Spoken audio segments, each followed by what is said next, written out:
Hello and welcome to the Action Network Podcast UFC Betting Preview. I'm Sean Zerillo, joined today by Billy Ward to help you break down our best bets, underdogs, top props, and more for this weekend's UFC card. If you'd like to tell some of the bets that we discuss on today's show, make sure to find the quick slip link both in the podcast and video description or visit actionnetwork.com/bet now. 12 fight card from the Apex in Las Vegas, Nevada. Prelims at 4 p.m. Eastern, main card at 7 p.m. Eastern. The main event, Gabriel Bonfim against Randy Brown. Bonfim around minus 185. Brown around plus 150 in the welterweight division. Fight roughly plus 210 to go to a decision, minus 290 to end inside the distance. Billy, I think we have a pretty similar analysis in terms of the dynamic of this fight. I think you can essentially pick your poison in terms of how you want to bet it, because I don't think either route is incorrect. Generally speaking, Bonfim early or Brown late. Now, neither of these guys have ever fought in a 5 round fight in their career. First main event for either. Bonfim entering off of a split decision win over Stephen Wonderboy Thompson, which is why I think you were probably leaning more towards the Brown side of this fight. I'd imagine you might have written this one up in your luck ratings, or if you didn't, it would have had justification for doing so because 90% of fans and the vast majority of media members scored that bout for Stephen Wonderboy Thompson. Brown also had a split loss 2 fights back that I believe should or could have gone his direction as well. Now, comparing the stats for these two guys, height and measurables favor Randy Brown. He's 2 inches longer. He has a 6 inch reach advantage. Bonfim is 7 years younger, but as I said, I trust Brown's cardio more, and I view him as the better technician in an extended fight. But Bonfim is the more dangerous man early, has really good power, very lethal submission skills to finish fights. I think he could hurt Brown early and put him away. I think he could potentially land a takedown here and go to work in the grappling and find a submission. It's not to say Randy Brown is a bad grappler. I think he's actually a very underrated grappler. Just Bonfim is super explosive. And if somebody's going to finish the fight in the first 7.5 minutes, I think it is likelier to be the Brazilian. So Bonfim in under 1.5 in a same game parlay is plus 290. Bonfim in under 2.5 is plus 180.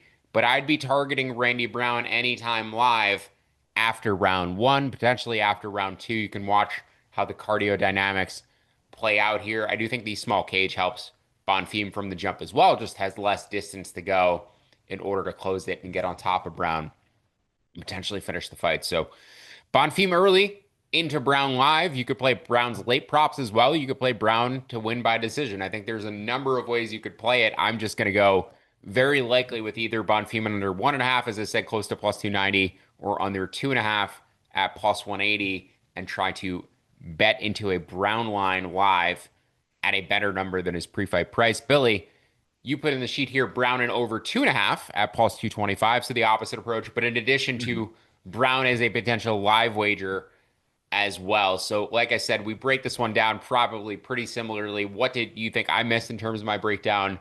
And any other ways you're interested in betting this aside from Brown over and Brown live? Yeah, you covered most of it. I mean, we've got the split decision win for Bonfim that probably should have been a loss, split decision loss for Brown that probably should have been a win. I'm not actually all that confident in Randy Brown's cardio being better. I'm not all that confident in Randy Brown's cardio, full stop there. I am confident that Ismail Bonfim's cardio isn't good, though. So I'm confident that it's a drawback for Bonfim. And as we've talked about here a lot in over the years, it's much harder to have to wrestle throughout a fight than it is to be the guy, trying to stay away and just pot shot from a distance. It's why Olympic wrestling matches are like 6 minutes plus overtime and professional boxing championship fights are 36 minutes. You can just do that longer without tiring yourself out. So put these guys in a marathon. I have no idea who's got better cardio at mile 20, but given the styles they're going to fight with, I think Bonfim's likelier to wear himself out. Other point, really the only thing you didn't touch on, Bonfim got knocked out by Nicholas Dalby. Randy Brown just knocked out Nicholas Dalby in a fight of the year candidate.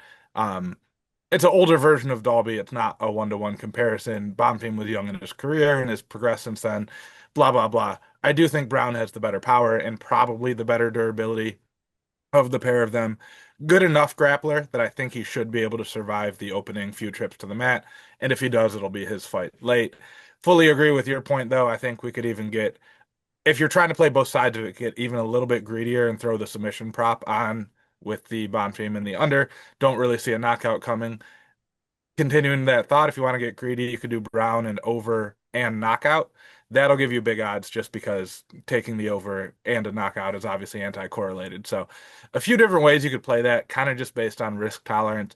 I'm not sure I'll be watching this one live, but live bet obviously for Brown if the line gets there also makes a lot of sense. Yeah, I just wanted to pull up Randy Brown's late round props because I'd imagine those are super juicy as well. But like you said, you can kind of lean into that with the Brown over and knockout props, so you get his knockout equity for the final Mhm. 2.5 rounds of the fight. Brown to win in round three is 17 to 1. Round four is 22 to 1. Round five is 27 to 1.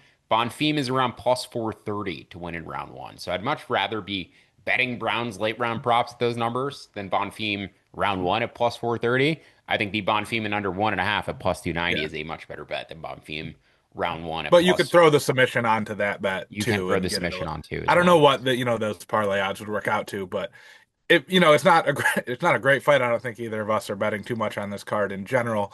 If you want to take some big swings, I wouldn't fault anyone for trying to get extra specific here and make it a little bit more fun. Yeah, exactly. I'll have a small ticket. I would imagine you, if you would bet this, would have a small ticket on the bet on the same game parlay, Right. and then look to make a bigger bet on the live wager. It's just a matter of positioning yourself before the fight.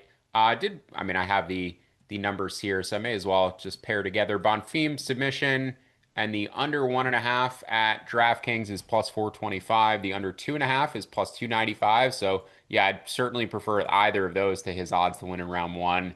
Brown over 2.5 and knockout is plus 900. So that's pretty good as Yeah. well. Instead of, trying to structure the round three, four, five props, that's an easier way to go about it. I think you could probably just take round four small, round five small, round four KO small, round five KO small, and probably get slightly better prices, but it's not a bad approach whatsoever. So just to reiterate, Bonfim early, Brown live and late, or by decision, I think are the best ways to play the main event on Saturday. We're going to pivot to the co-main event. And Billy will have this fight covered on actionnetwork.com. Matt Danger Snell plus 340 against Joseph Morales, who's minus 450 in this flyweight bout. Fight about plus 165 to go to a decision, minus 215 to end inside the distance. Morales in his second stint here in the UFC is the slightly smaller man. Schnell 2 inch reach advantage, or 2 inches taller, 1 inch reach advantage. He's also 4 years older though, and he did retire after his loss to Cody Durden 2 fights back. Came back to fight Jimmy Flick, won a decision. I think he's going to retire again the moment he loses.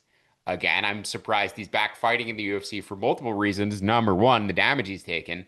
Number two, he's been very open about feeling underpaid publicly by the UFC. Generally speaking, they're not giving more guys more fights after stating that publicly. We've also seen him quit multiple fights. I mean, he has a terrible chin at this point. He really can't take any damage. But also, he's tapped out with both hands twice in separate fights now. Like the double hand tap as he's being choked out rather than trying to fight the hands. It's just as bad of a look as it gets. Morales, his losses have aged pretty well. Got knocked out by Figgy. Other fighter he fought, pretty well rounded guy as well. I make his inside the distance prop about minus 150 here. It was minus 110 yesterday. It got bet up to minus 130. I still like it to about minus 135, minus 140. Also, the under or the fight to end inside the distance at minus 215, I think are fine. I just prefer the Morales side of that finishing equity. Billy, you're on the same bet. Morales to win inside the distance, but it has moved up since you put it in the sheet. You put it in at Yeah. minus 110. It's now up, as I said, to around minus 130. So where's your cutoff price for that? And considering the under 2.5 is minus 160, Morales is minus 130.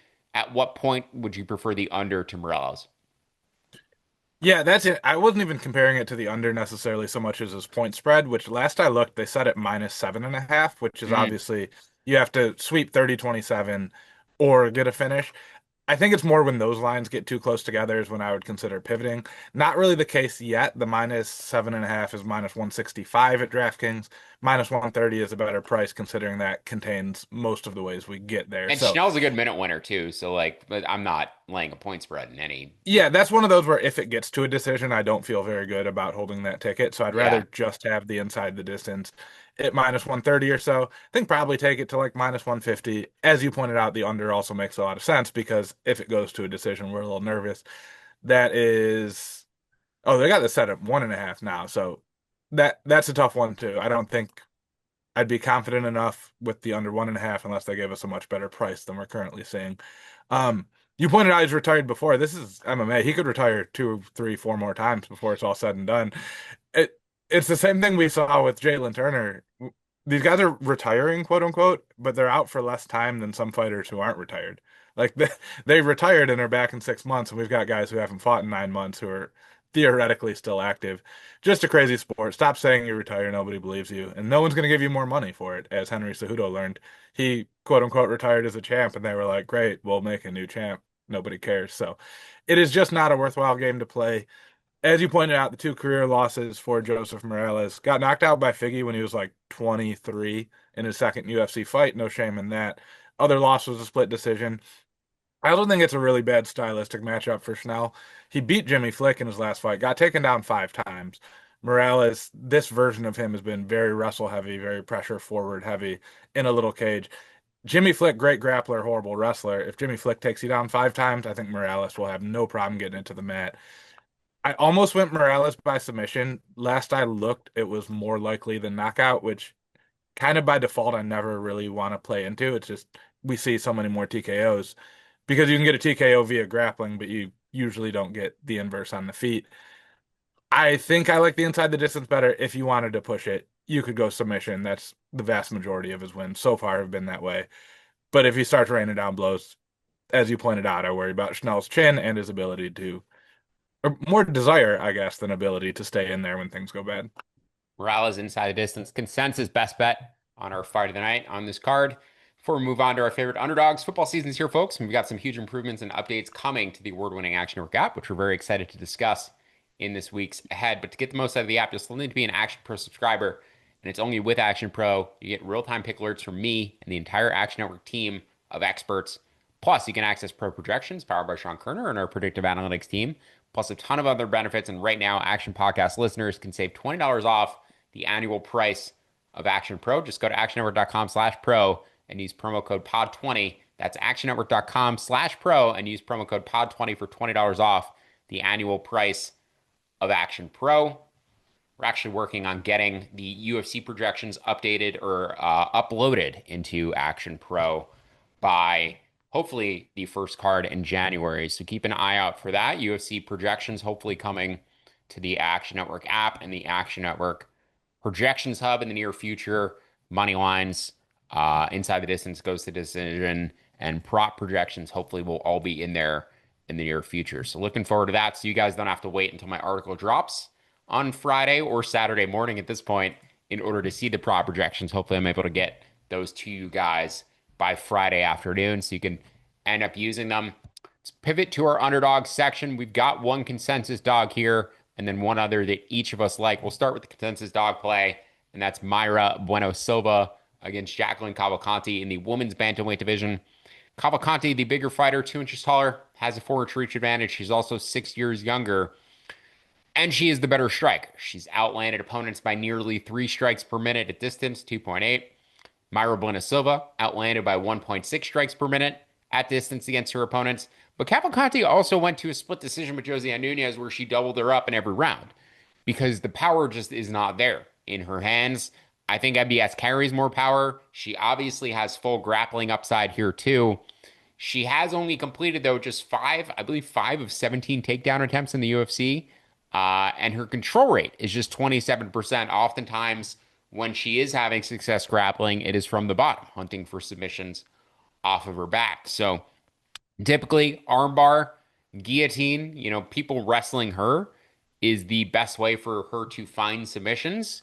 We'll see if she's able to proactively grapple and end up getting on top of Cavalcante here, because I do think the path is there against the tall, lanky, former pro kickboxer. We haven't really seen many people try to grapple Cavalcante either.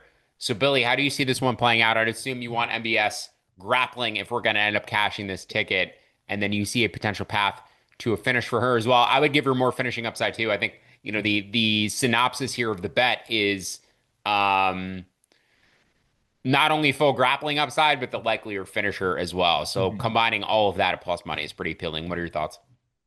Yeah, it was interesting that I almost put this prop in the sheet just so we could have an excuse to talk about it, but Breno Silva favored in the finish only market at minus 135, despite being a pretty heavy underdog in the main market, which is really saying the book has a lot of investment in a Cavalcanti decision. They think that's most likely outcome.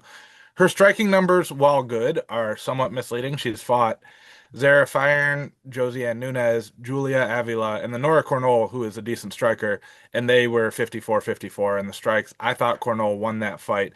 It wasn't a robbery, it wasn't anything controversial. I thought Cornell won that fight. Also pretty notable, Cornell, also a former pro kickboxer, landed a takedown. Julia Avila landed a takedown, not, a super high level grappler. If those women can do it, I think Bueno Silva can get one, especially in the smaller cage. She's a little bit more physical. She's not as long and lengthy, but has that muscle. It's a little bit packed in there.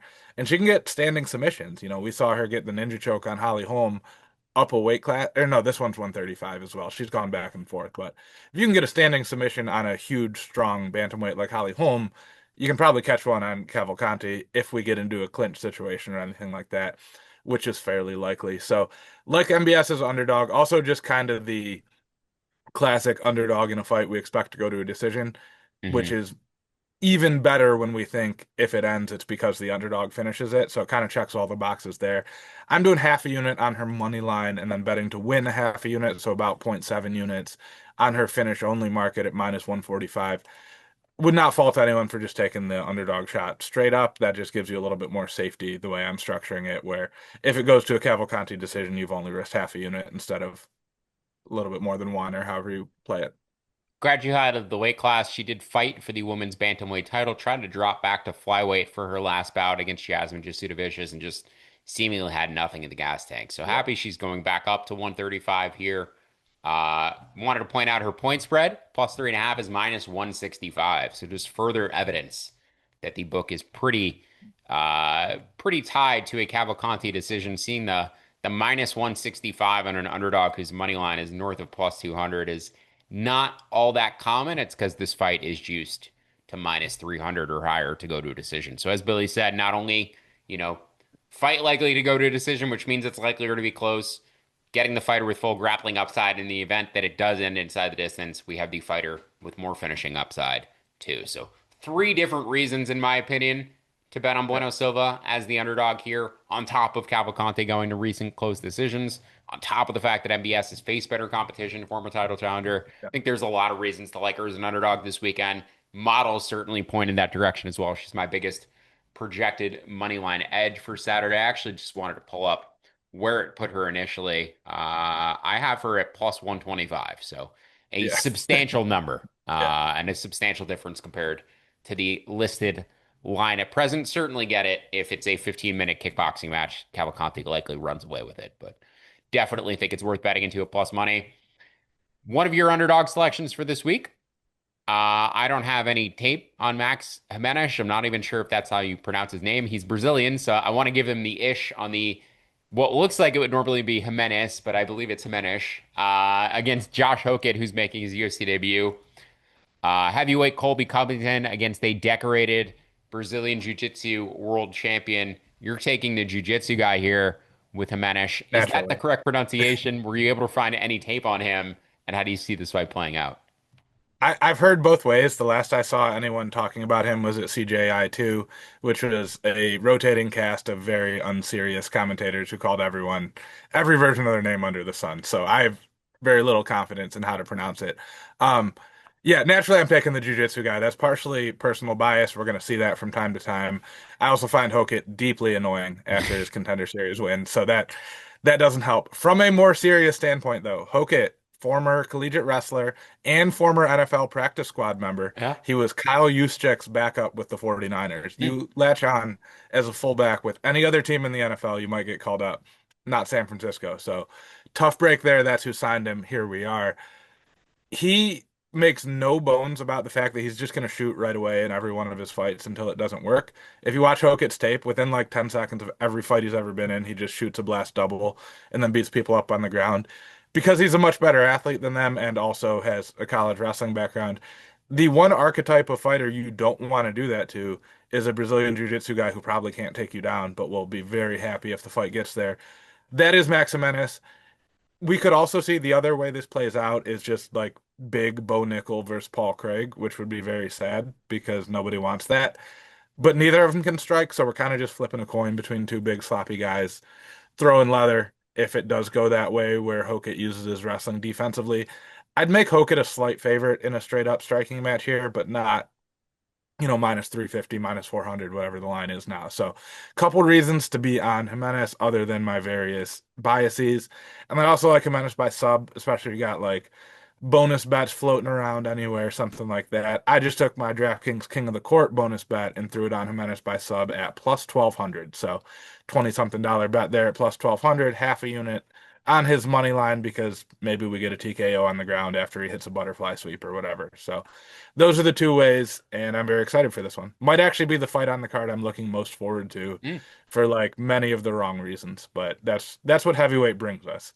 We don't get good fights necessarily, but we get memories. I'm going to put you on the spot a little bit here. If this was not Josh Hokett, if this was Gable Stevenson making his UFC debut instead of Hokett, would you be betting this the same way, probably, considering like the stylistic matchup of Gable looking to probably get on top and there being a BJJ guy waiting for him to do that? Probably the one thing that gives me pause is that we've seen Gable strike a little bit and he looks decent at it. We have not Hmm. seen Hokett strike on the feet at all. It's a total black box. Gable, I mean, he beat up some dude who's been knocked out like 7 times this year in dirty boxing, but it looked clean. It looked like he had hit some pads before. I just have zero clue with Hokett. And Gable, to his credit, has been trying to expand and work on striking and become a well-rounded fighter. Where Hokett has been in interviews where he's just like, "I'm just going to take you down right away. It's your job to stop me." Which fine, he's right, but maybe don't do that against BJJ world champions. So I guess the short answer to that is I would need a better price to play it the same way against Gable, who I believe is the better well-rounded athlete and has more ways to win. See Gable Stevenson in the UFC before long, I would imagine. Yeah. Third underdog selection for this card. That would be Miles Johns for me. I've really come around on Johns. I think I bet against him in every single one of his UFC fights. I thought he hung really tough against John Matsumoto and Felipe Lima in his past two fights. I think his cardio has definitely improved, undoubtedly improved. He used to just offer nothing in the third round. He was competitive with both Lima and Matsumoto late in those fights. Marcos does have these slightly better striking stats, outlanding opponents by zero point 0.7 strikes per minute, John's zero point 0.5. Marcos does fight at a higher volume, generally speaking. So I think the volume may get exacerbated across 15 minutes, but Johns, in my opinion, is the better wrestler. And both guys have about a 54% control rate in their UFC careers. John's a little bit more proactive in terms of attempting takedowns, attempts about another takedown per 5 minutes compared to Marcos. And I also thought Marcos slowed down in the back half of his fight against Adrian Yanez. So who should be fighting on this card this weekend? His fight against Jose Quinones was unfortunately canceled. But Marcos, a very popular selection this week. I make Johns around plus 133, make his decision prop around 2 to 1. I like him to plus 150 and plus 220, respectively, against Daniel Marcos, who coming in off of his first career loss, but probably should have had decision losses before that. He's been in a number of tight decisions where he doesn't necessarily separate from his opponents. Looks like a very explosive athlete. Looks like athletically, he looks like a future world champion. He just doesn't seem to fully put it together yet. And I think Miles Johnson potentially steal this fight at plus money. So, Billy, any thoughts? You've always been higher on Johns than I have, but any thoughts on Miles Johns against Daniel Marcos this weekend? Yeah, I think I agree with you kind of across the board there. Would also be a solid live bet because Marcos does hit, I think, substantially harder than Miles Johns. And Johns has been knocked out. So I'm a little bit worried about the power early from Marcos. Outside of that, I don't think he has too many ways of winning minutes over an extended fight. So maybe he lands a big shot early, we get a big price, come in on that. Yeah, not sure I'll be even watching this one live, but if you're around, I think it's another good spot there. Couple of prop plays for this weekend's card. I've got two in particular that I like. Billy's are tied more so to his underdog bets, Yeah. which we already discussed, but we'll go through these in order. Tisha Pennington against Denise Gomes in the women's strawweight division. Gomes, 10 years younger. She trains with Jessica Andrade, trains with Carol Hosa, so she's in a good room. I think she's gotten clearly better in each one of her fights, and now she should be getting into her physical prime at age 20, 29, I believe, 25. I think she's 25. Tisha's never been finished, but she is getting older, slowing down a little bit. Gomes, inch taller, 3-inch reach advantage, much more power, in my opinion. Tisha, by the numbers, has the better striking stats for their careers, 2.4 strikes per minute differential. Gomes just 1.6, but given where they're headed in terms of their career trajectories, I think Denise Gomes clearly better power, and that power differential should outweigh Pennington's potential slight volume edge across a 15-minute fight. So I make Gomes by around minus 110 to win by decision here. I'd bet her down to even money to win on the scorecards. But I do think she's getting to a point where she may go on a run of finishes like her teammate Jessica Andrade at some point because I do think she's getting to her physical prime. I think she's very strong for the 115-pound division. I think she's getting more well-rounded. I think her grappling is improving. And I do think when she faces fighters unlike Tisha, because Tisha is super durable, always game. I think once she faces fighters who are less willing to stay in the fight, she's going to start getting finishes a little bit more reliably. Not here, though. I like her decision prop, as I said, down to around even money. So, Billy, Tisha Pennington against Denise Gomes. I think I've finally gotten to a point in my life where Tisha Torres is Tisha Pennington. So, congratulations to the Penningtons.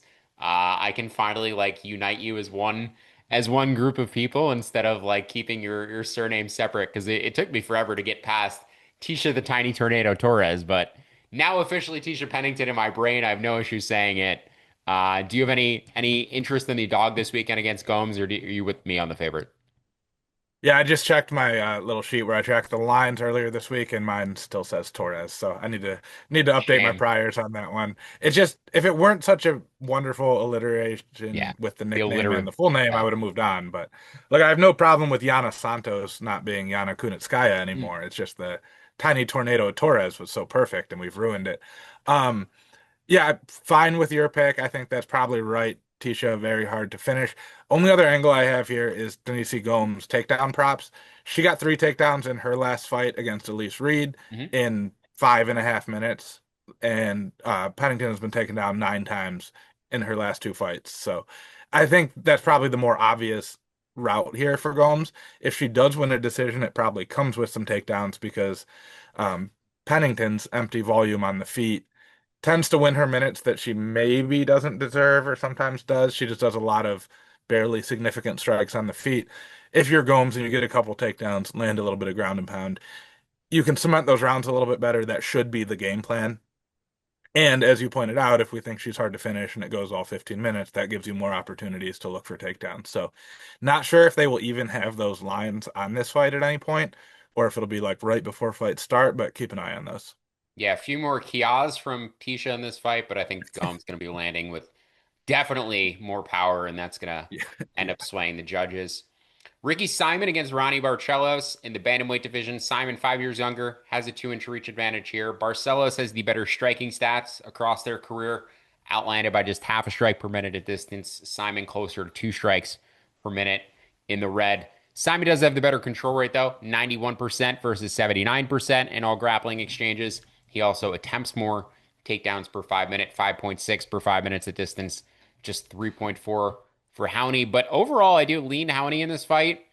He can wrestle, and I view him as the better striker of the pair. So neutralizing the wrestling, winning the striking, ever so slightly. Though I do think with Ricky being the younger man, you probably have to favor his minute winning down the stretch, maybe in round 3 specifically. So I do like this fight to go all 15 minutes in general. I make it about minus 280 to go to a decision. You can bet it around minus 200. I take it up to around minus 250. And I think you could pick whichever side of the fight you like to win by decision. I think I project slight edges on either decision prop for either Barcelos or Simon.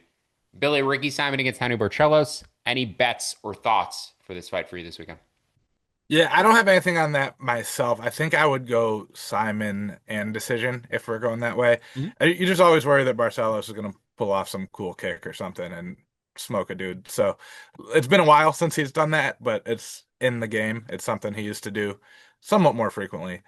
So yeah, that's I think where I'd go, and as you pointed out, with the age and the wrestling upside for Simon, theoretically, probably the better minute winner. If you're on Twitter, we have a great new feature. If you see a bet from any of your favorite action experts or anyone on gambling Twitter, you can now tag at Playbook and tell our bot to build you a bet slip at a book of your choice. It will build it out for a quick slip link that opens right up to your sports book. So keep an eye out for a new tool at Playbook on Twitter. Let's move to our best bets and then the final fights that we did not get to for this weekend's card. Three we didn't touch on specifically. We'll see if we have any thoughts on those. But first, our best bets. My best bet comes in the other Bonfim fight. That's Chris Padilla against Ishmael Bonfim in the lightweight division. Padilla, an inch taller, has the 3-inch reach advantage, has proven himself very durable, and Bonfim is explosive early. But unlike his brother, I actually think he has 15-minute cardio. He landed 100 plus significant strikes in his win over Vince Pichel. I don't necessarily think he has better cardio than Padilla, but I think he's capable of consistently going 15 minutes if needed. He has just tended to finish opponents inside the first 7.5 minutes in most of his fights. But I'm expecting Padilla to survive any potential damage, survive the grappling, and I think these two keep it relatively competitive across a 15-minute fight. I do show value on Padilla's decision line at around plus 600. Might prefer his money line live to a pre-fight bet, but I also definitely prefer the fight to go to a decision at minus 115 to any of those other bets. I make that prop around minus 150 between Padilla and Bonfim to go all 15 minutes to reach a decision. Happy to lay that at minus 115. And aside from Morales inside the distance, I think those are my two best bets on this card. So Padilla, Bonfim goes to decision minus 115. And then my other best bet, the fight we already discussed earlier, Morales inside the distance at minus 130. Billy, before we turn to your fight of the night, or your best bet, I should say, between Haider Emil and Jamal Emmers, do you have any thoughts on Padilla against Bonfim? I really like the Padilla by decision angle there. I'm not sure how we see him finishing Bonfim, so if you think he wins, that's kind of the logical leap there. Was just looking up. Padilla's been an underdog in all three of his UFC fights, and he Yep. is 3-0 in the UFC. Just continues to outkick his coverage. It doesn't like you watch him and you're not super impressed by any one thing he's doing, but then he just figures out how to win. Last one was a split decision, so we could, lean against him because of that or hold that against him if you wanted. I'm not going to do that. Seems to just find a way to win.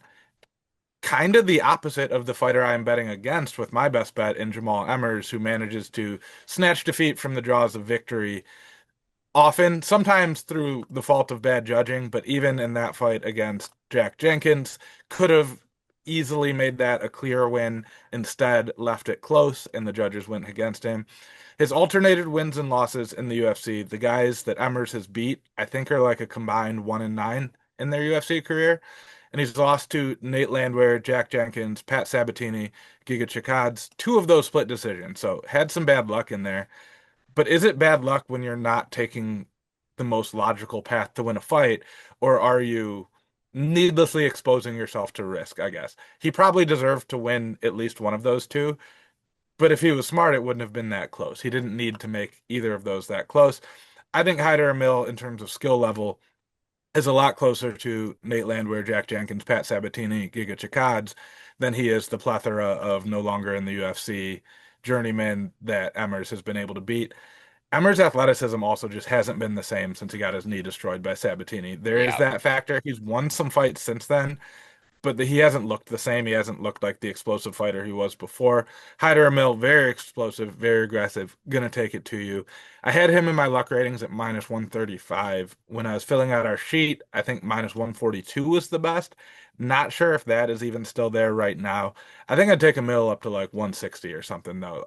I would make him a pretty significant favorite here between the athleticism and the aggression and just the ability to find wins rather than the ability to find losses when they're not there. Hurricane Hyder, one of my favorite fighters on the current roster, Yeah. just goes straight forward into the fire, and also putting him in the UFC Apex just makes things all the more interesting. Yeah, to your fight IQ points about Jamal Emmers, not only did he get his knee shredded in the Pat Sabatini fight, he had Pat Sabatini hurt on the feet, nearly knocked Mhm. out, and then he decided to grapple and then put Yeah. himself right into a knee bar. And then two fights before that, he was fighting Giga Chikadze and decided not to wrestle until the third round. And naturally, once he started wrestling, he started winning the fight. So if he had wrestled early against Giga, Giga probably has a much different UFC career because he probably never makes it all the way Yeah. to a main event. So a lot of sliding doors for Jamal Emmers, but very much $1 million skill set, 10-cent head, unfortunately, in terms of the fight IQ. And now the physical attributes declining, certainly not going to help things either. So yeah, I think Hyder finishes them. May even do it quick. Hyder is plus 430 to win in round one. I may take a small poke at that. I do think there's a chance, though, especially after getting knocked out by Jose Delgado in his last fight, we could see a different pace from Hyder. I think it's unlikely, but it's possible. There's, countless Yeah. examples of dudes getting knocked out for the first time and coming out in their next fight and completely changing their tempos. So, well, I should just ask your thoughts on that before we get to the final additional fights that we may or may not have thoughts on. What are your thoughts on Hyder maybe changing his style a little bit here tonight after getting knocked out, quickly in his last matchup? Yeah, I could see it if they gave him a more dangerous opponent, I think. But it seems like kind of the matchmaking is like, hey, we'll give you one that you could probably physically overwhelm. Please still do that. We like that. We want you to win bonuses, not go undefeated for the rest of your career. So I think that's partially the logic with this matchmaking here is he's got all the physical advantages. Give him a spot where he can step on the gas and probably should be all right, versus putting him in there with someone who that would be a more dangerous proposition. So I'm with you. I don't think he eases up. He also doesn't have a ton of time. Hyder Emil has only been with us in the UFC for a couple years, but he is 35. So Yeah. we got to be here for a good time, not a long time. Those $50,000 bonus checks or, negotiation chips when your next contract, probably more important than winning them all if you're a 35-year-old trying to get the last few good years out of your prime. Three fights we didn't touch on the card. The first is the first fight on the card, Zach Reese against Jackson McVeigh. Short notice booking. Zach Reese stepping up on short notice to book this fight at catchweight. He's a minus 300 favorite against McVeigh. We don't really have any prop lines on this fight, so I'm assuming neither of us have any betting thoughts yet. You can feel free to jump in once I wrap up here, Billy, if you do on Reese against McVeigh. I'm just assuming we don't. The most two of the more interesting fights on the card we just didn't have betting thoughts on, but Christian Leroy Duncan against Marco Tulio in the middleweight division and against Muslim Salikov against Uros Medic in the welterweight division. I would comment that Salikov was an incredibly popular underdog selection this week. I would have loved to have bet him against Medic. I don't think Medic offers very much at all. But Salikov is ancient and not durable whatsoever, and these two probably meet in the center pretty quickly. And Medic is going to fire something, and then Salikov is trying to counter, and we'll see who connects first. I think that's the way that fight ultimately plays out. Duncan against Tulio could be much more interesting, much more competitive.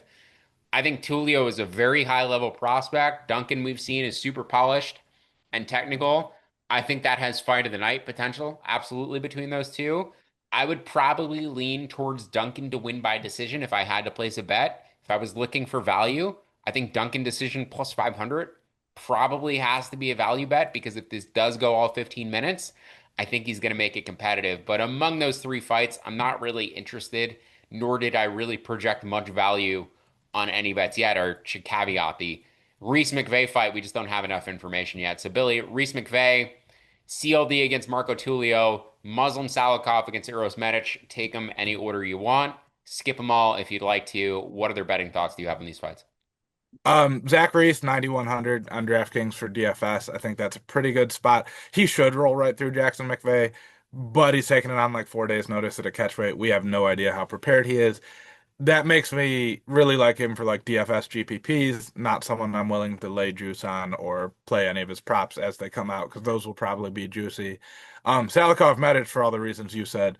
Great DFS fight. I keep waiting for the wheels to fall off. Muslim Salikov, he's on a 3-fight win streak. We were, I think, super on the Carlos Leal side in that last fight, and then Salikov just starched him. We are like, okay, One of well, my biggest losses ever. That was not fun. Yeah. yeah, that was brutal. I think just ended my DFS night for sure, right when that one happened. So one day he's going to be old. Is it today? I don't know. It was only 3 months ago that he knocked out some guy we were really high on. But for DFS reasons, a little bit of both guys. They're both pretty moderately priced, I think is about right. And then kind of the same logic on Duncan Tulio, but it'll be a slower fight. Duncan has won every fight where he hasn't been grappled pretty much in the UFC. Does that continue? I'm not sure. I don't know that Tulio can grapple him. I'm leaning towards the Duncan side as an underdog. I think the line has actually gone up a little bit on Duncan. If it goes much more than the plus 150, we'll probably have a small bet on him heading into fight night. Is Salikov Medic, is that a like 100% ownership for you in DFS, or is it just like one or the other in every lineup? Not quite because there's like 10 fights on this card. I'm exaggerating a little bit, but there's a ton of fights on this card that should be like 100% ownership fights on most cards. Yes. Hoke Jimenez, cheapest fighter on the card, going to be 3% owned. If he wins, he's in the optimal. If he Mhm. doesn't win, it's probably because Josh Hoke just smashed him on the ground in 30 seconds. Kind of got to have one or both of those guys. Medic Salikov, the main event, I think, because either Bonfim gets a quick finish or Brown, the cheaper fighter, gets some takedowns, or maybe not takedowns, but does a lot of damage, wins late. There's like three or four of those on this card, so they can't all be 100% fights. On a normal card, Medic for Salikov would be, yeah, just put one or the other. That'll do it for our UFC betting preview. You can find more UFC betting content on actionnetwork.com. And if you'd like to instantly tell some of the bets that we discussed on today's show, look for the quick slip links both in podcast and video description, or visit actionnetwork.com/bet now. Don't forget to download the free award-winning Action Network app and sign up for Action Pro for immediate access to expert picks and analysis. Best of luck with all your bets this weekend. I won't be here next week. John Lanfranco will be filling in for me. So enjoy the violence. Thank you for listening. I'll see you back here in a few weeks, but make sure to check out Billy and John on the same feed next week. See you next time.